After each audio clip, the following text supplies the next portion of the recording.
borrowing money, if you're using a lender, that lender will normally want a house. They're not going to loan you $500,000 if the house is worth $50,000. They want to know what's it worth. Even before you go through that process and you're looking at a house, in your mind, you're appraising the house. You're thinking, you know what, this house is listed for that. It's not worth that. There's no way I'm going to offer them that much money. It's not worth that. Look at all these things that are wrong with this house. Or you may be thinking, this is way low. This house is going to go for a lot more than what they're listing this for. If I want this house, I'm going to have to offer them what I think it's worth. It's going to be a lot more than that, what they're asking. Because others are going to be offering money in this house. You ask yourself the question, is it really worth that? When you buy a car, whether it's used or new, you go through the process in your mind, is this car really worth $10,000? Is this really worth $70,000? Is this car really worth $130,000? Is it worth $500? You make that appraisal. You can go out and buy some eggs, and an egg may be worth 30 cents. But if you're a baker and someone's giving you a job and they've paid you $5,000 to make this beautiful wedding cake, and it's hours before the wedding, you realize, I forgot to get the eggs. And it's 30 minutes to the store and back, and I forgot the eggs, but my neighbor, I know she has eggs. How much are those eggs worth? Probably more than 30 cents to you. That's the value you're going to put on those eggs is a lot more. How much would you be willing to pay your neighbor, hey, can I have a dozen eggs? I looked at on Amazon, and a 2-pack of EpiPens without insurance costs about $620. It's not worth it to me. I'm not going to pay $620 for a couple of EpiPens. But if I had a child that had an allergy that if something happened and they didn't have an EpiPen stuck in them within 15, 20 seconds, they would die, $620, no problem. It's worth it to me. Is it because I think the epinephrine is suddenly more valuable? No. But my child is that valuable. We consider the appraisal of those that are in this room, in these rooms, the appraisal of the women, the appraisal of the observers, the appraisal of Christ. Consider, first of all, these women and what they're willing to relinquish. Here are those that are willing to sacrifice. What are you willing to relinquish in your life? What are you willing to lose?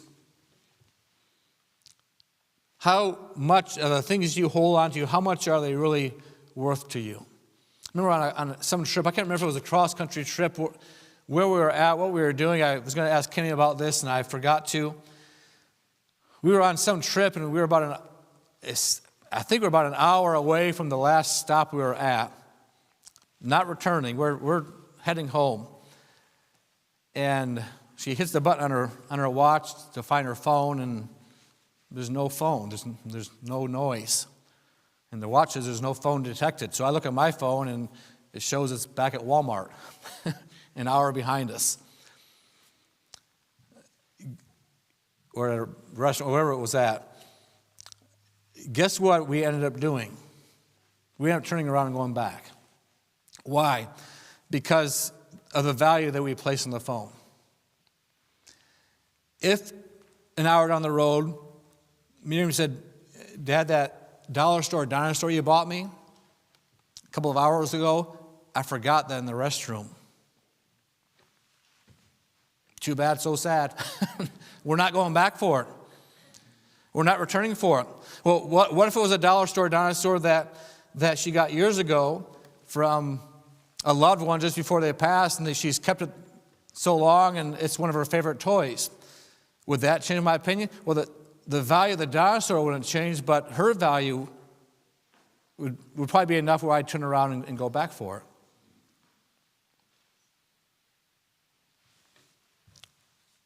Those that gave up this ointment, that spent their substance on Christ, 2 of them we know it was worth a year's wages. Husbands, would you buy your wife a bottle of perfume that cost you a year's wage? And if you did, would your wife think you're crazy? They sacrificed something that was so costly to them. When considering that, what was their estimation of Christ? Compared to the ointment, they were willing to part with what was their value they put on Christ. In Luke 7, the woman who's a sinner, the woman that in her estimation, maybe she thought, I'm not worthy to be in his presence. So she came at his feet behind him, weeping, began to wash his feet with tears and to wipe them with the hairs of her head, and kissed his feet and anointed them with the ointment. And Jesus said of her in verse number 47, I say unto thee, her sins, which are many, are forgiven, for she loved much. What was her estimation of Christ? He was worthy. He was worthy. How much of the ointment did she give? How much was her ointment worth? We don't know. We're not told what that ointment was. We don't know how much it was worth. It probably wasn't worth a year's wages. A woman in her condition probably didn't have those kind of funds, but would have been something that in that line of work that she was in, or that she was in before coming to Christ, would have been something that would have been part of her profession to help her get money. Make sure that she smelled good. But Christ was worth it. In John 12, verse number 3, Mary took a pound of ointment of spikenard, very costly. In Mark 14, verse number 3, an alabaster box of ointment of spikenard, very precious. Matthew 26, verse 7, an alabaster box of very precious ointment. It was very precious, not just to them, but to the world. But we consider the appraisal they put upon Christ, he was worth more. He was worth more. What appraisal do you put on Christ? What's worth it to give up for him, to sacrifice for him? Or what's just too much? We consider the appraisal of the revilers. In Luke 7, we have Simon, the Pharisee. When he saw what was going on, he didn't say this out loud, but within himself he said, this man, if he were a prophet, would have known who and what manner of woman this is that toucheth him, for she is a sinner. He looked down upon what was going on. In John 12, we have Judas speaking up and saying, why was this ointment sold? Why was not this ointment sold for 300 pence and given to the poor? In Mark 14 and Matthew 26, we see his disciples say this, why was this waste of the ointment made? Can you imagine? To what purpose is this waste? Really, it was a waste. Was their appraisal of Christ so low, or was their appraisal of the ointment so high that what she was doing was a waste? Why? They asked. To what purpose? Suggests that they believed that what she did was unjustified. There was no reasonable explanation why she should have done such a thing. I've seen those same thoughts with people, with parents, with grandparents, towards their children. When their children, I saw it in my own family. Prior to my parents getting saved, my brother was almost through tech school, going through with electronics. Got saved at 19 years old, still going through tech school, but towards the end of his tech school, felt God called him to preach. And he's like, I'm done with tech school, I'm going to Bible college. What was, my parents at the time were lost. What was their attitude towards that? Why would you waste 2 years of education to go to Bible school? Why would you waste the opportunities you have in that field? Why would you waste that to go to Bible school? Even after my dad was saved and I was called to preach at 16 years old, prior to that, I was thinking about a lot of, I'd like to be a doctor maybe. Or I'd like to be going to work for the DNR in Michigan and work out with game management. I thought that would be a cool thing to do. And after I got called to preach, and I'm going to go to Bible college, and my dad went and talked with Brother Kurtman and up there in Michigan, and my dad, newly saved, wanting to do what's right, but still in his mind, can't you convince him he should go to school first and go to medical school and go through all these things first and get a good profession, be able to make some money, and then later on he can, if he wants to pursue this other stuff, he can do that. He still didn't have the proper concept. How often do others around us look at what we do for Christ and they say, what a waste. You give to missions? What an absolute waste. Think of what you could do with that money. I mean, you already tithe. That's already a waste. But beyond your tithe, you're giving money to missions. What a waste. Why are you wasting that? You go to church on Sunday morning, and you go to church on Sunday night. You go to church on Wednesday night. What a waste of time. Can't you just clock in on Saturday night real quick and clock back out and go on with your week and not waste your weekend? Not waste a midweek night with your family? Why are you wasting your time?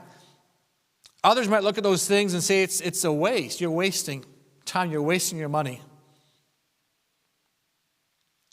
But it's not a waste. It's not a waste. What is it that you love to give to Christ, but others may call it a waste? Oftentimes we hold back because of public opinion. Oftentimes we hold back because, like these women could have thought, I'm in this household, all these people are here, they're all looking on Christ, all their eyes are on Him, ears are on Him. If I do this, what will they think? They could have thought that, but they didn't let those thoughts keep them from doing what they desired to do. Was it a waste for Christ's body to be broken for us? Did God the Father consider it a waste when He poured out His wrath upon His Son because He bore your sin on the cross? Did God the Father think, this is such a waste? I am wasting my son's life. For who? For me. For you. He didn't consider it a waste. Consider the appraisal of the recipient here of Christ. What did he think of it? Did he sit back and say, you know what? Judas is right. Think of what we could have done. Here we're just a small group of people. We want to get the message out to the whole world. I'm going to be giving you a commission to go into all the world and preach the gospel to every creature.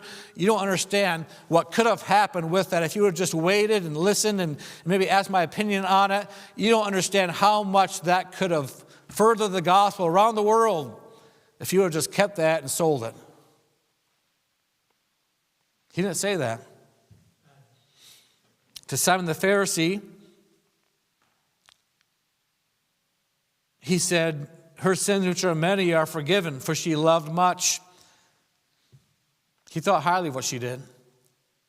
In John 12, he said, let her alone. Against the day of my burying, she hath kept this.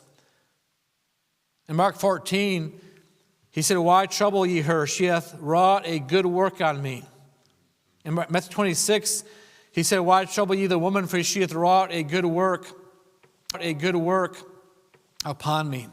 How do you think Jesus views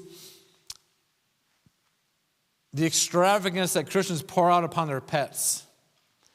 This extravagance they pour out upon their cars, their trucks. The extravagance they pour out into their gun collection, into their clothes closet, into their shoe closet. What does Christ view that extravagance compared to what we pour out upon Him? Is it wrong to have guns and cars and houses and clothes in your closet? No, but when comparing the extravagance you put in one part of your life, what does it compare to what you give to God? How do those two things compare? We consider number 3, the anticipation revealed in these anointings. These women didn't come and anoint Christ just randomly. They didn't just think, you know what, here's this stuff on my shelf is going to sit here forever. I want to get a new bottle of something, and this is just in my way. What should I do with it? Oh, well, Christ is across the street. He's in the house. I'm just going to pour some on him. It wasn't an accident. It was done with purpose. It was done with forethought. There was always a purpose for anointing. There was always an anticipation of something when anointing was taking place in the Bible. And what was the anticipation here with these women? In Luke 7, we had this woman who was a sinner. She's described here in the opinion of Simon, what her attitude towards her was, but what was her real condition? When Jesus said her sins are forgiven because she loved much, she did not earn her salvation by what she did there. I believe she was already saved before she came there. And she lavished that on him because of the blessing that she already enjoyed, that here she's reconciled with this man, the creator of the universe. He saved me. Though I was once in that condition, though I was this kind of a woman, now this man loved me so much that he's willing to forgive me. He said to her, in verse number 50, thy faith hath saved thee, go in peace. Mary in John 12 and the other woman in Mark 14 and Mark 26, Jesus said in verse number 7 of John 12, against the day of my burying hath she kept this. In Mark 14 verse 8, she has come aforehand to anoint my body to the burying. In Matthew 26 verse 12, she did it for my burial. What were they anticipating? They were anticipating the work of redemption that Christ was accomplishing. How do they know what was going to take place? Was it just a lucky guess on their part? It wasn't. Here we have some women that actually listened to what Christ was saying. Over and over again, Christ said, this is what's going to happen. Matthew 16, verse 21 is an example. From that time forth began Jesus to show unto his disciples how that he must go unto Jerusalem and suffer many things of the elders and chief priests and scribes and be killed and be raised again the third day. Matthew 16, just after when he established the church.